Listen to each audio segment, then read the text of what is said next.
Salam, Lalinda Jackson, back in the light of our Brazeera Cyber Network. Well, we're going to continue with part 2 of menopause. Okay? Um, okay? So, we were at we were at the aspects. Oh, okay. Okay. The flux, as I said. The flux is the transition. We're going from mind to body.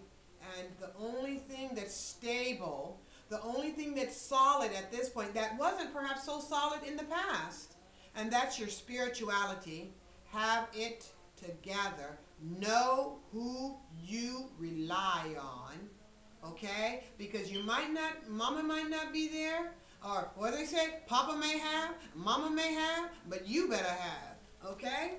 Now, because you're gonna have to rely on something, and it can't be. It might not be physical because the perspective changes and your priorities change. So it's a total swirl, spin cycle. Okay, imagine the spin cycle. Okay, so have it together, and that is why there are more females in church. You find older females. If you go to the churches, the mosques, the synagogues, or the temples, the shrines, wherever you find worship, you will generally find a great deal of mature women because they know the they know the power, okay, or the significance, and having a strong foundation through that change, okay, something to rely on. Now, so many times the perception and the response. Well, this is very important too, and it's very sad, and it makes me almost want to cry, but I'm not going to because I don't want to, but it makes me want to. Anyway, so many times the response to the menopausing female is very, very, very painful. Okay, and the response to the female is straight out of the dark ages. Okay, yeah, dark ages. Okay, and I'm talking about Bronze Era. I'm talking about Stone Age. Okay, sticks and stones. Yeah, they do break bones. Okay, so the response to the female is the mindset of people who are not aware what the female is going through is straight out of the Dark Ages. Dark Ages. Some females are threatened to have mental issues. Okay, though they are going through a mental change, they're going to balance out, especially with support. The more support she has, the faster her transitional time. Okay, so it's not a sickness; it's just a life change. Okay, just like when men, the male testosterone, male testosterone begins to decline, men generally begin to become softer. Well, because women are going through menopause and their testosterone level is still about the same, as far as I remember, she becomes more aggressive. Okay, or at least appears to. She becomes stronger in her expression and her desire to express herself and be herself. Okay. She becomes more active in her own life. Okay, so some families threaten to commit her to mental institutions, and you will find that there are many females in mental institutions. Some of them think there's something wrong with me, I just don't know. Yeah, it's menopause. Okay, and you just don't know, but you just don't know. Anyway. So, others threaten to call the police on her if she gets too aggressive. Okay, she wants to take the horse by the reins herself, or she wants to ride her own horse. Okay? They get angry. They don't like change. Mama is supposed to stay the same. Okay? Some say, you need a doctor. Oh, well, no, she doesn't need a doctor. She needs tender love and care. Okay? That's what she needs. She needs you to be there when she most needs you. Okay? okay? So do your best to be there. Oh, um, there are a great number of women in mental institutions, okay, when compared to men. Now, mental illness is a serious event, but menopause is not.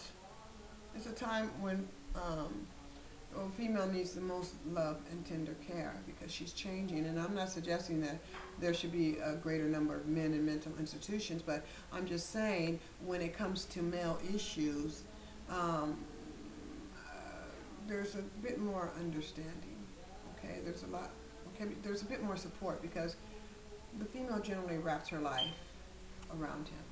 Okay, and that's good. But now it's time to reciprocate. Okay, now, so um, okay, okay. So, and most times they are placed there by, guess who? Their families, their loved ones, the ones they've served, the ones they've nurtured, the ones they've taken care of all of their cycling, throughout all of their cycles. Okay? Now the table is turned where she needs the love and they choose to abandon her. Okay? Don't do that. Love mommy, and daddy love mommy too. Okay? Now, so, because they do not accept her change, nor do they understand her new ways. And most times, you got to understand, she doesn't understand them either. She doesn't understand what's her new mindset. She doesn't understand what she's going through either. So the best thing to do is read up on it. I know I have my friend's daughter.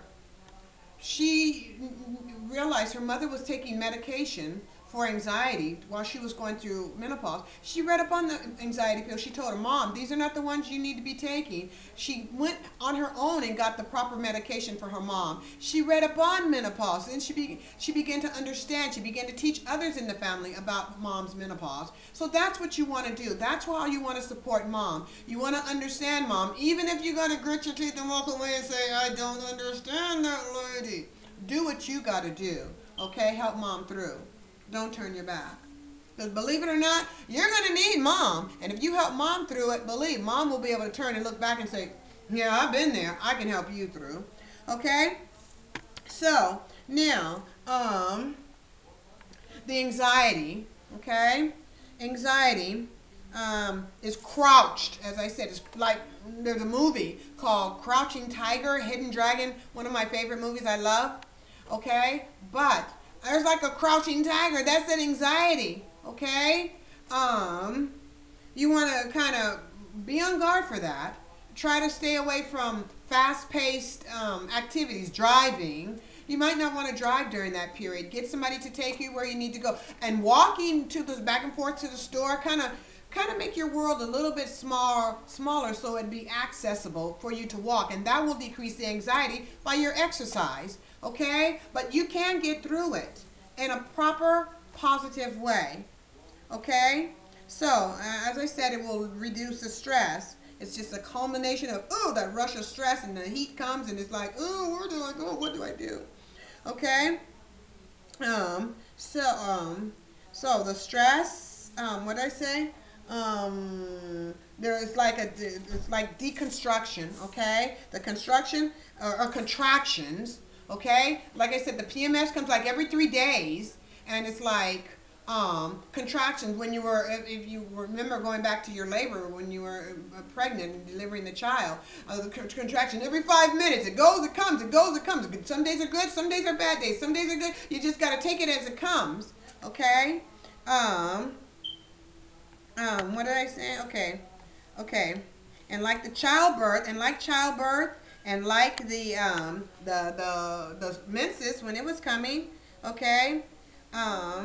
Of the days, as I said, can be good. Some can be heavy.